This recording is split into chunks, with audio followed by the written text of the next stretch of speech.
While she was busy planning what to do with my money after I was gone, I was quietly making sure there would be nothing left for her to take. I want to be clear about something before I tell you this story. I am not a vindictive man. I have never been. I spent 38 years as a civil engineer in Charlotte, North Carolina, building bridges and drainage systems and overpasses that most people drive across without a second thought. That kind of work teaches you patience. It teaches you that the foundation matters more than anything visible from the outside. And it teaches you that when something is cracked at the base, no amount of paint or decoration on top will save it from eventually collapsing. My daughter's name is Simone. I gave her that name because my late wife, Doris, had always loved it, said it sounded like someone who knew exactly who she was. Doris passed away from ovarian cancer 11 years ago, and I have spent every day since trying to honor the kind of woman she was. Kind, straightforward, no patience for nonsense, but an ocean of patience for the people she loved. Simone was 26 when her mother died.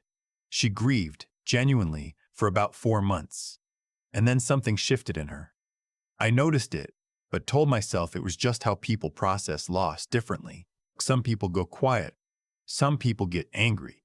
Some people, I would later understand, see a death in the family as an opportunity to take inventory. She started asking about the house 6 months after the funeral. Not in an obvious way.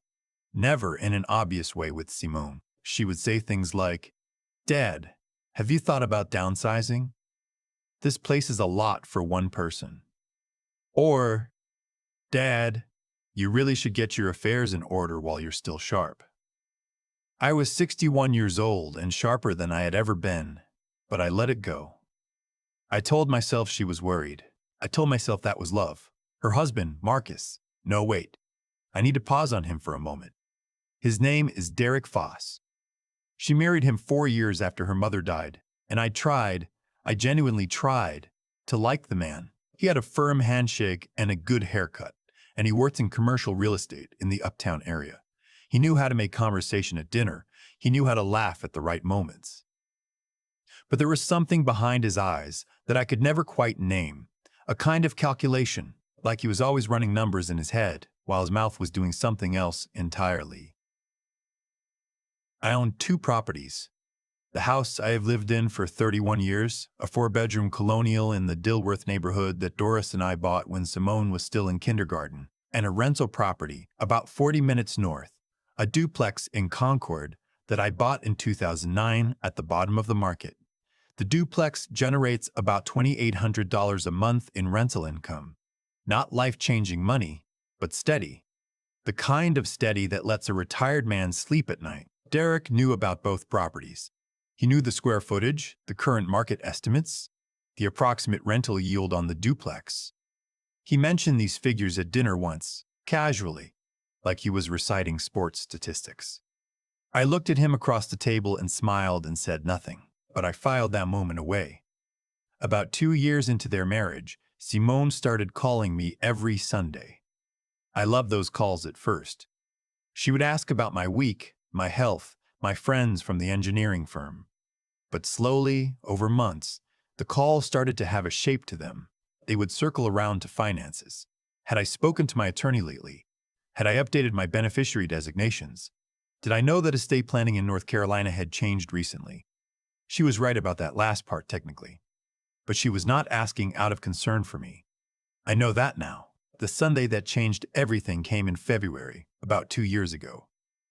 It was cold. The kind of cold that seeps through the old windows in this house, no matter how much weather stripping you put around them. I had made a pot of coffee and was reading the paper. Yes, I still get the paper, the actual physical paper, when Simone called. She did not start with, "How are you?" She started with, "Dad, Derek and I have been talking, and we think it's time you put the Concord property in our names." I set my coffee down very carefully. She kept going. She said that managing a rental property was getting complicated, and they were worried about my ability to handle it long term. She said that if something happened to me, the probate process would be difficult. She said that transferring the deed now, while I was healthy, was the smart thing to do. She said Derek had already spoken to a real estate attorney. She said they were just trying to protect me. I asked her if Derek was in the room, She said, "No." I could hear him breathing in the background. I told her I would think about it. She said, "Great, wonderful." She knew I would see that it was the right decision. She sounded relieved in a way that told me she had expected more resistance and was not prepared for what she would do if she got it. I hung up the phone and sat in my kitchen for a long time. Here is what I did not tell her. 3 weeks before that call, I'd been diagnosed with early-stage Parkinson's disease. My neurologist, a careful woman who does not use dramatic language, told me the progression was slow and that with the right medication and lifestyle, I could expect many good years ahead. But she also told me to get my affairs in order. Not because she thought I was dying, because she thought I was smart enough to plan ahead while I still could. I had not told Simone yet. I was waiting for the right moment. I was trying to figure out how to have that conversation with my daughter without it becoming a conversation with my daughter, without it becoming a conversation about property transfers. After that Sunday phone call, I understood that there was no right moment. There was only her moment and my moment, and they were not the same. I called my attorney the next morning. His name is Beaufort Crane, and he has handled my legal affairs for nearly 20 years. I told him everything: the diagnosis, the Sunday call, the years of circling questions, the husband who knew the square footage of my rental property by heart. Beaufort is not a man who shows surprise easily, but he was quiet for a moment before he spoke. He said, "Martin, I think we need to move carefully and we need to move now. My name is Martin Douglas Webb. I should have said that earlier." Bruford and I spent the next several weeks restructuring everything. The rental property in Concord, which had been held in my name alone, was transferred into a revocable living trust. I updated my will. I added a no-contest clause, which meant that if anyone challenged the distribution of my estate, they would receive nothing. I updated my beneficiary designations on my retirement accounts and my life insurance policy, and I made a decision about what to leave Simone. The legal minimum. Not out of hatred. Out of clarity. I want to be careful here because I know how this sounds. People will say I was cruel. People will say a father should always find a way to forgive. And maybe they are right in some distant and theoretical sense, but I want you to understand something about what it feels like to be a 63-year-old man sitting in the house where you raised your child, where you held your wife's hand while she got too thin and too tired and then was gone, and to realize that your only daughter has been, for years, treating you like an asset to be liquidated. It does something to a person. It does not make you angry exactly. Anger burns and then it fades. This was quieter than anger. This was the slow understanding that the thing you thought you were building, a family, a legacy, a reason to keep the house painted and the gutters clean and the garden going, was never what you thought it was. Not for everyone involved. I did not confront Simone. Not yet. I let the Sunday calls continue. I let her talk about the property. I told her I was consulting with my attorney, which was true. I let Derek text me links to articles about the benefits of transferring property to children during a parent's lifetime. I saved every text. I let things continue because I needed time and because I wanted to understand exactly how far this would go. I found out in April. My neighbor, a retired postal worker named Hugh Galloway, knocked on my door on a Tuesday afternoon. Hugh is the kind of man who notices everything and says very little, which I have always respected. He told me with some discomfort that he had seen a man he did not recognize walking around the outside of my house with a clipboard about a week earlier, taking photos, looking at the foundation, the roof, the detached garage. Hugh had thought it was odd enough to ask the man who he was. The man had said he was a contractor. Hugh said he did not look like a contractor. I thanked Hugh and went back inside and called Beaufort.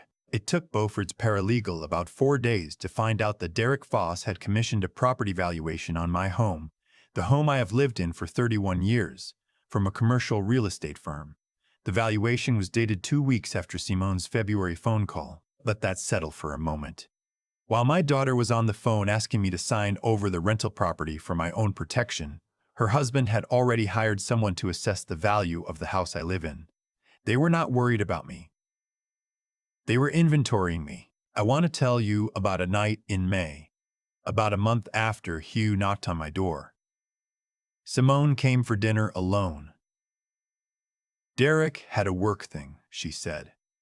I made chicken piccata because it had been her favorite since she was a teenager. I set the table with the good dishes, the ones Doris had picked out from a little shop in Asheville on a trip we took for our 20th anniversary.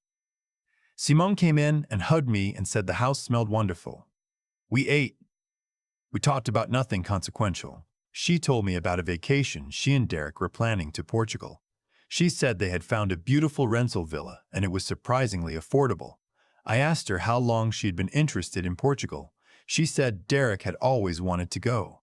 I nodded and poured more water. After dinner, when we were sitting in the living room with decaf, she brought it up again. The property. She said she had spoken to a tax attorney. Not just Derek's real estate contact, but a separate attorney who specialized in gift transfers, and the numbers really did make sense. She said the gift tax annual exclusion was $80,000 for a married couple, giving to one recipient. So, if I transferred the Concord property in stages over several years, I could avoid any tax liability entirely. She had done her homework. I will give her that. I looked at my daughter across the living room in the house where she had grown up, sitting in the chair that had been her mother's chair, and I said, Simone, why didn't you tell me you had someone walk around the outside of this house and photograph it? The color left her face so completely and so quickly that for a moment she looked like a photograph of herself rather than a person. She said she did not know what I was talking about. I said, Derek hired a valuation firm. I know the name of the firm, the date of the report, and the estimated value they assigned to this property. You want to tell me what that was for?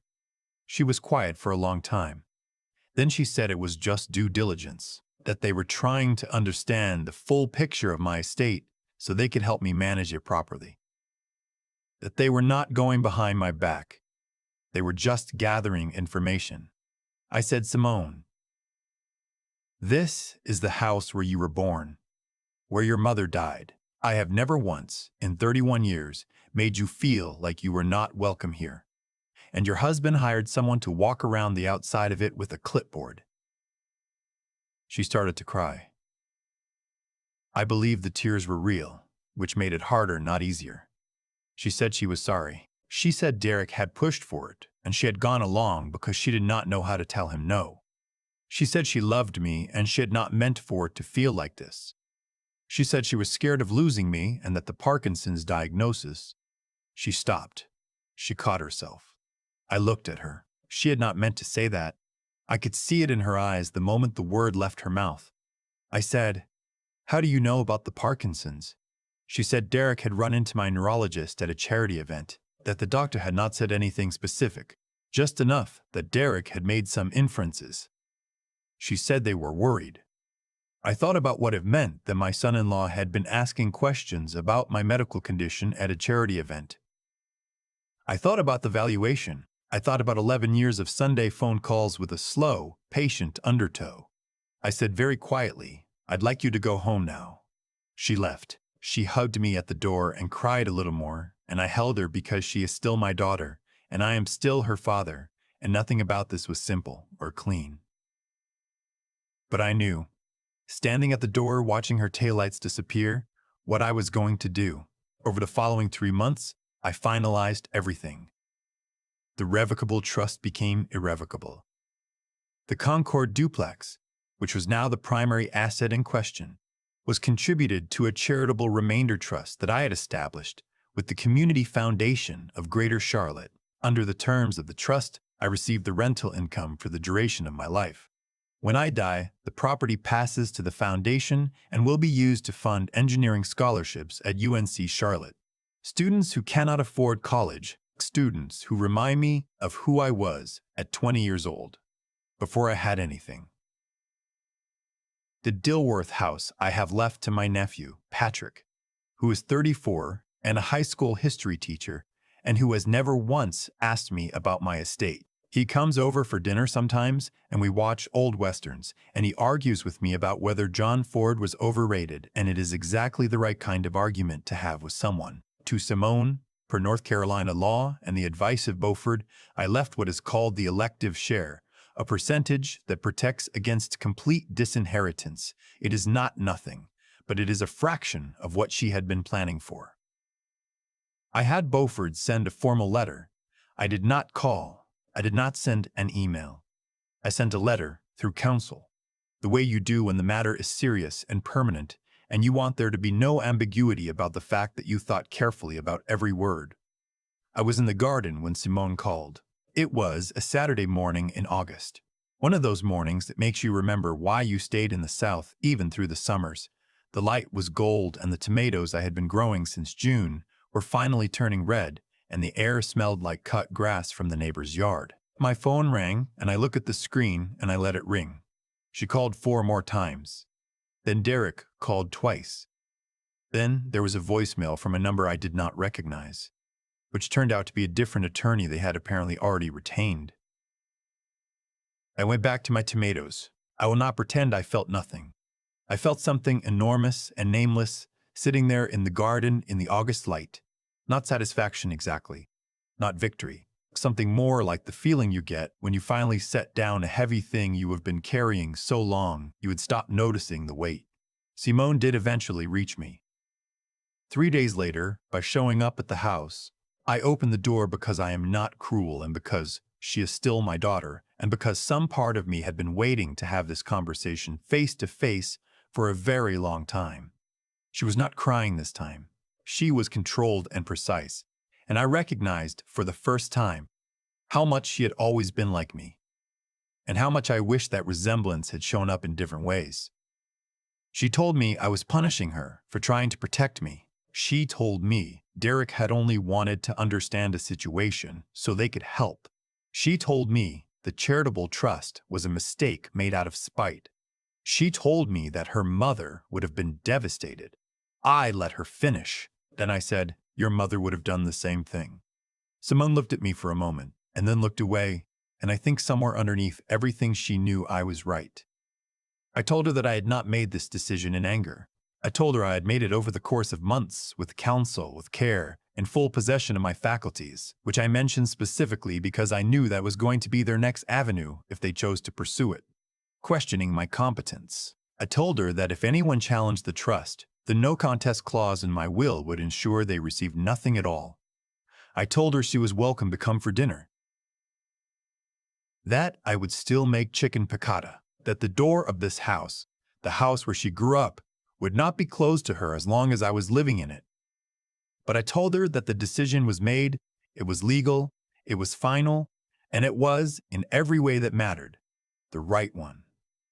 She left without hugging me. I stood in the doorway and watched her go, the same way I had in June, except this time it was daylight, and I could see her all the way to the end of the block. I have Parkinson's disease.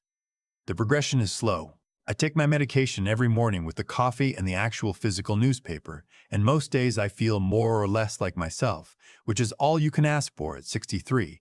I have friends. I have Patrick and our arguments about John Ford. I have a garden that is doing better than it has any right to in this heat. I have a duplex in Concord whose rental income I deposit every month into an account I will never spend because it is not mine to spend anymore. It belongs, eventually, to students I will never meet, who will build things I will never see, and who will drive across bridges without thinking about who designed them. That is enough. That is more than enough. The last time I counted something was the night after Simone's visit in August. I sat in the living room with a glass of iced tea, and I watched the letter from Beaufort's office one more time. Just the summary page. The one that laid out the structure of the trust, the scholarship fund, the allocations. I read it slowly. I counted the years it had taken me to build what I had built. I counted the years it had taken me to understand what I was watching happen. I did not feel angry. I felt, for the first time in a long time, like a man who had finally poured the right foundation.